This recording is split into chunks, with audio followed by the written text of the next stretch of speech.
This is a collection of a bunch of frame components, rear frame cross members. A lot of guys go away from the manual transmissions, go with automatic. So when we pull a manual transmission out of a truck, we grind the rivets, punch the body out, and then we save those.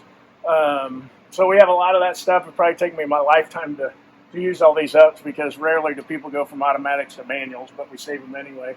Up above me here is also a collection of V8 factory V8 oil pans, and then we've also got some six-cylinder 230, 250, and 292 six-cylinder oil pans up there.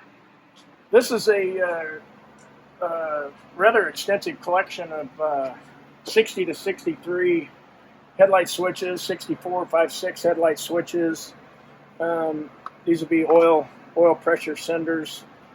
A lot of the dash knobs. This is the bezel knobs for ignition switches, and we've got all kinds of knobs here. Wiper switches, single speed and 2-speed wiper switches.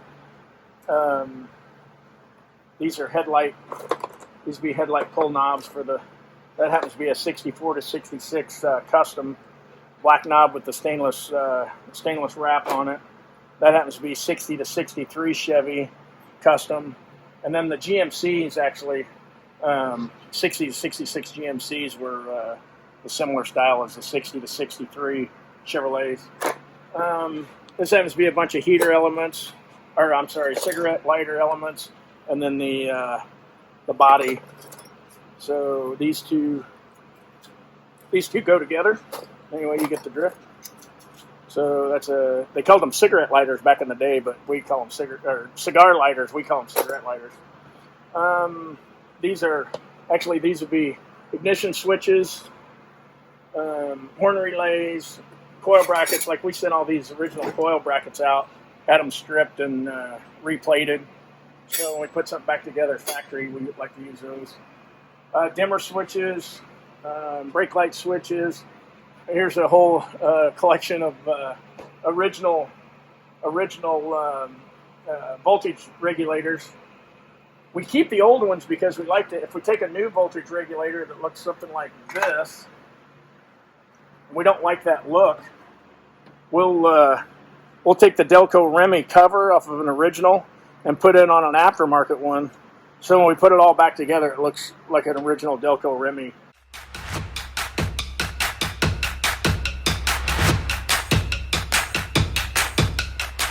And here we have a number of original chrome bumper guards. 60 to 62 are the same, and then 63 to 66 are the same because the front bumpers are slightly, the contours of the front bumpers are slightly different. So those are year specific for Chevrolets and GMCs. Here's a big old stack of factory glove box doors. We've got 64, 5, and 6 here, and then over here we've got some 60 to 63 glove box doors. They are slightly different, but as you can see, and then these are 60 to 66 GMCs. So not only do we have the glove box doors, we have the glove box emblem. On the GMCs, we've got the pivot arms and the hinges. This would be all the pivot hardware for the Chevy and GMC 60 to 63 and 60 to 64 to 66. So anything you need for the glove boxes, we have. So what we're looking at here is, this is a collection of the Signal Stat 105, Flare Stat 105 E-flashers that you could get on the trucks. And then there's a combination of some other stuff that's non-factory, but we put light things together. So, but that represents the E-flasher inventory that we have. Here's a bunch of original armrests. I say I got a couple of aftermarket ones mixed in here as well, but although many of these are probably not redeemable, we do save them. Somebody wanted to wrap one with their own vinyl. At least we've got one that can be used as a carcass. Above my head here, these are all left and right 60 to 66 sun visors. So Factory standard equipment. Driver's side was a standard equipment, sun visor on these trucks, and then the passenger side, right side, would be an optional upgrade for a right side visor. Then also, what we see up here is a bunch of 60 to 66 Chevy and GMC door cross sills or door sills. Some of those are not salvageable. They're probably better suited for wall art. But some guys like a kind of a patina look versus too shiny, so we keep those around for that guy. Here we have 60 to 62 and 63 to 66 clutch and brake pedal assemblies. And then I've got a whole bunch more of them down here. So if you're changing from a manual shift configuration and you want to go with an automatic, and actually you pull the clutch pedal pivot assembly out, but we have all those parts as well. Up above there's a bunch of chrome trim rings, various widths. They got some 15s and some 16s. Some guys like that look on a factory steel wheel with factory hubcaps. Here I have a whole assortment of what I call under the drum brake parts.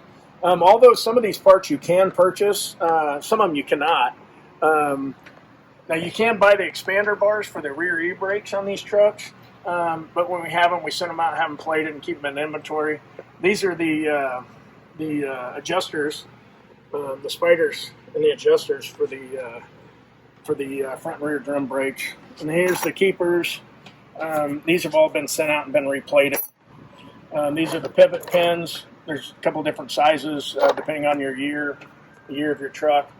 We also send out, even though you can buy these spring kits, we have so much of this stuff original, so when we're sending stuff out and have it replated, you can see the pivot arms for the e-brake. These are the self-adjuster arms, the keeper pins, the spring collars, spring keepers. These are all just, we got some wheel cylinder stuff here. So we save all that stuff and have it replated because sometimes we don't need the whole kit. We just need a part. So we can come up here, grab what we need, and the same for a customer. If they say, "Well, I just need the left one of this and the right one of that," we can facilitate that. Factory power brake booster components. If you had a factory power brake set up on your truck, and then we'll take a factory power brake booster. We'll actually send them out and have them R&R'd. Refurbished and returned, so we know we're getting our part back if you're wanting to go with the factory correct power brake booster assembly. Same thing with alternators. You can buy an alternator over the counter, doesn't have the right finish on the pulley or on the fan, so we'll send those out, or we send the originals out and we have them replated. These happen to be, or actually these are brake pedal push rods.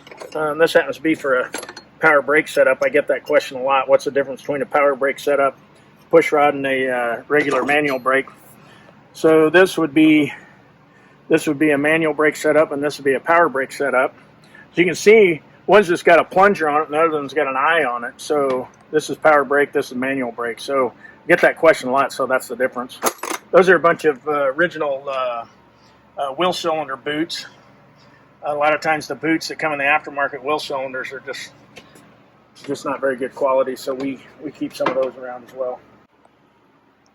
We have e-brake, under-dash e-brake handles, pull handles galore. That happens to be a chrome one that we acquired in a project. They were typically finished like this, so if your truck's missing any e-brake components, we can help you with that. Although these are not usable, they represent original stuff. So when we're trying to put on new soft lines, either on the front or the rear of these trucks, if we have an original one, we can use that as we use that when we're pulling the replacement out of the box, and then we can determine at the counter that whether the replacement that we're buying is going to fit on the truck that we're working on. And then up here we have some some reproduction e-brake soft lines.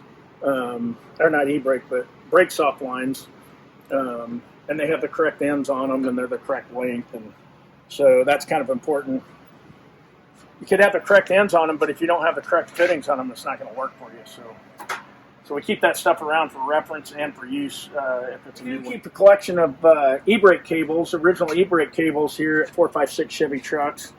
Again, they are good reference for us if we purchase a new one.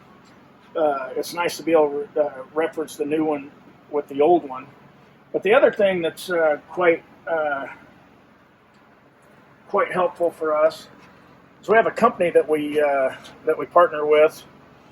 That if I send them, if they don't have a product number or a part number or an application for the cable that we're looking for, I can send them original cable, and they will actually fabricate it to the exact specifications of the application that we're trying to put the e-brake system back on and get it functioning.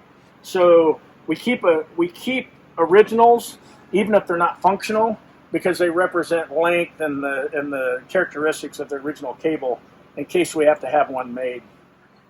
We have a number of steering wheels, although original, and the bakelite will have some hairline cracks and stuff like that.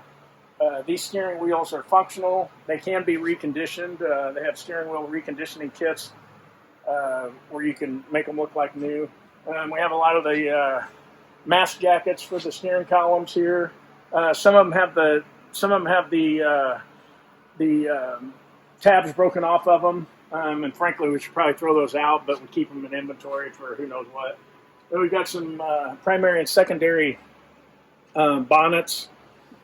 These are all mast jacket sleeves, bonnets for the 3-speed, column shift, the 4-speed floor shift, and then we probably got some automatic primary bonnets in there somewhere.